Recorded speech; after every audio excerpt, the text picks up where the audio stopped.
राधे राधे गुरुजी। जी, राधे जय राधे। श्रीमन्नारायण गुरुजी। जय श्रीमन्नारायण। गुरुजी, हम शामली उत्तर प्रदेश से आए हैं और पिछले आपसे मिलने के लिए ही आए हैं। हम लोग 3 दिन के लिए आए हैं। मैं तो चाहती थी कि हम आपको दूर से देखें, लेकिन भगवान की कृपा हुई कि हमने आपको लाइव देखा।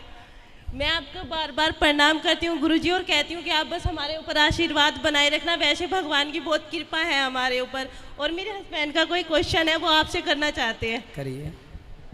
राधे राधे गुरुजी। राधे राधे। गुरुजी, हम आपकी जो कथा है डेली सुनते हैं। एक परिवार में मेरे माता पिता हैं, वो भी डेली आपकी कथा का श्रवण करते हैं और हम आपकी कथा सुन करके बहुत अच्छा लगता है। और साथ में बीच बीच में जो आप पारिवारिक ज्ञान जो देते हैं उससे मैं बहुत ज़्यादा प्रभावित हुआ, वो हमें बहुत अच्छा लगता है।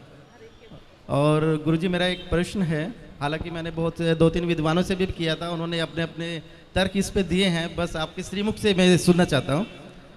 कहते हैं कि हम सब एक भगवान की कठपुतली हैं, जैसे वो नचाते हैं हम नाचते चले जाते हैं। तो जो हम कर्म करते हैं, चाहे वो अच्छे कर्म कर रहे हो या बुरे कर्म करते हैं, उसमें भी भगवान की इच्छा होगी जिससे हम वो कर्म कर रहे हैं। तो जब हम कोई बुरा कर्म करते हैं तो उसका दंड हमें क्यों मिलता है सर? मेरा ये प्रश्न है। बहुत सुंदर प्रश्न है इनका, बड़ा गहरा है, बड़ा अच्छा सवाल है। बहुत कम लोग प्रश्न करते हैं ऐसा, आपने प्रश्न किया है, उत्तर दे रहे हैं। सारे काम भगवान करते हैं। कहते हैं ईश्वर की मर्जी के बिना पत्ता भी नहीं हिलता। तो जब सब भगवान करते हैं तो फिर पापी व्यक्ति क्यों है? बिल्कुल बिल्कुल, है ना। हमने चोरी की तो फिर हमने वो भी ईश्वर की मर्जी से की, क्योंकि सब ईश्वर की मर्जी से हो रहा है। ये सवाल है आपका। जी जी बिल्कुल। अब उत्तर के लिए आपसे ही मैं प्रश्न करूंगा। जी बिल्कुल। आपकी एक गाड़ी है, माना कि एक कार आपकी है और आप मालिक हैं, कार के मालिक। आपने एक ड्राइवर लगा रखा है। जी। आपने ड्राइवर से कहा कि गाड़ी लेके स्टेशन चले जाओ, गाड़ी लेके एयरपोर्ट चले जाओ, गाड़ी लेके मार्केट चले जाओ। तो आप जो कहते हैं आपका ड्राइवर वहीं ले जाएगा गाड़ी। जी। गाड़ी आपकी मर्जी से चलती है, चलाता तो ड्राइवर है पर मर्जी आपकी है। सही है? जी बिल्कुल। आपने गाड़ी एयरपोर्ट के लिए रवाना की, जा बेटा मेरे गेस्ट आ रहे हैं, जाओ एयरपोर्ट से लेके आओ। ड्राइवर गाड़ी लेके चला, आपकी मर्जी से जा रहा है। जी जी। पर रास्ते में वो गाड़ी को किसी डिवाइडर से ठोक देता है, तो गाड़ी का एक्सीडेंट हो गया, गाड़ी का नुकसान हो गया, गाड़ी क्षतिग्रस्त हो गई। तो क्या ये आपकी मर्जी थी? जी नहीं। आपकी मर्जी थी कि गाड़ी एयरपोर्ट जाए, पर गाड़ी का एक्सीडेंट हो गया, गाड़ी गड्ढे में गिर गई। ये आपकी मर्जी नहीं थी, ये मर्जी नहीं थी, ये गलती थी। किसकी? आपकी नहीं, ड्राइवर की। हाँ या ना? जी। ड्राइवर के पास दोनों थे, एक्सीलेटर भी था और ब्रेक भी था। क्यों नहीं हिसाब से गाड़ी चलाया? क्यों डिवाइडर पर ठोक दिया? आपकी गाड़ी आपकी मर्जी से चलती है, पर जब उसका नुकसान होता है तो वो आपकी मर्जी नहीं होती है ना, वो लापरवाही होती है।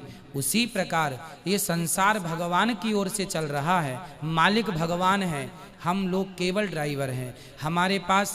हमारे पास ईश्वर ने विवेक दे रखा है।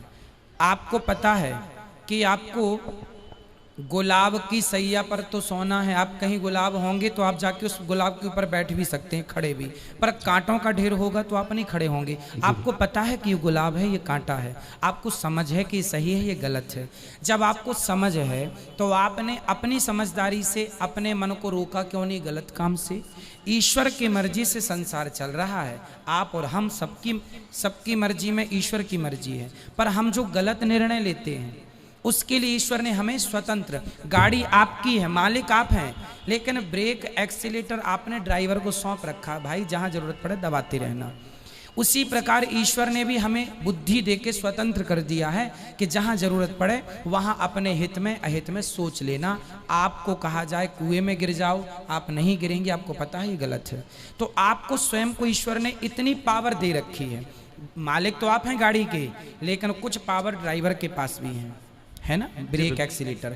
उसी प्रकार संसार ईश्वर का है, संसार ईश्वर की मर्जी से चलता है, पर जब आप गलत करते हैं तो वो ईश्वर की मर्जी नहीं होती, वो आपके मन की गलती होती है। आपने अपने मन को नियंत्रित क्यों नहीं किया? ड्राइवर ने गाड़ी को क्यों नहीं नियंत्रित किया? अब नुकसान हुआ है तो वो ड्राइवर को भी चोट लगेगी, मालिक को चोट नहीं लगेगी। भाई एक्सीडेंट हुआ है तो चोट, मालिक तो घर में बैठा है, मालिक तो परमात्मा है। अब तुम ही ड्राइवर हो तो तुम ही भोगो फिर।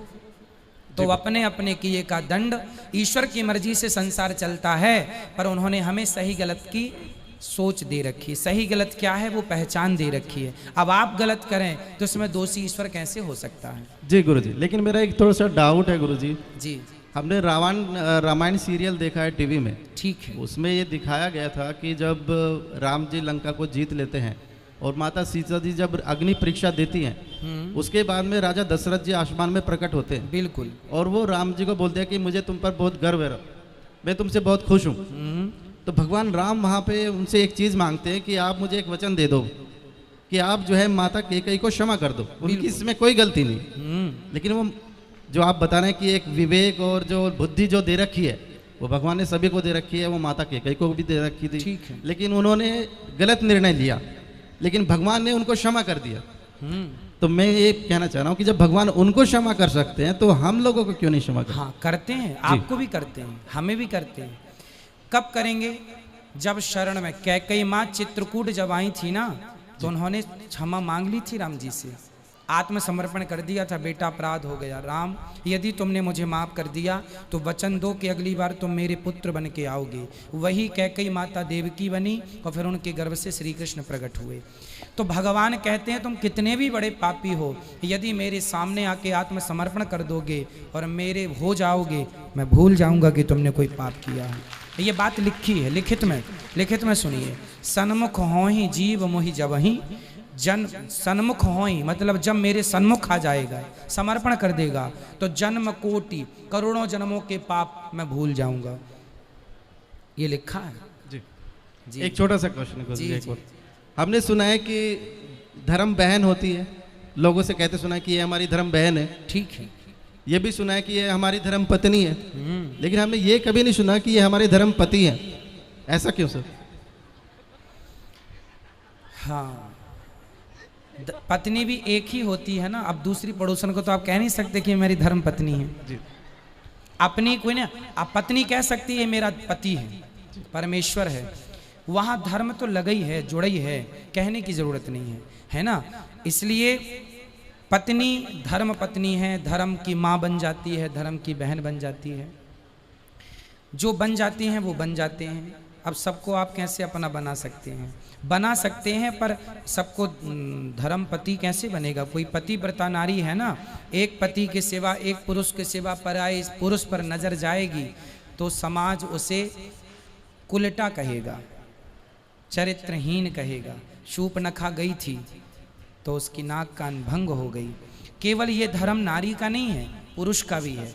नारी का धर्म है कि वो अपने पति को ही परमेश्वर माने, और पुरुष का धर्म है अपनी पत्नी के सिवा पराई नारी को माँ, बहन और बेटी के रूप में ही देखे। यहाँ वहाँ देखने की जरूरत नहीं है। ठीक है, धन्यवाद गुरुजी, बहुत बहुत धन्यवाद। खुश रहो, खुश रहो।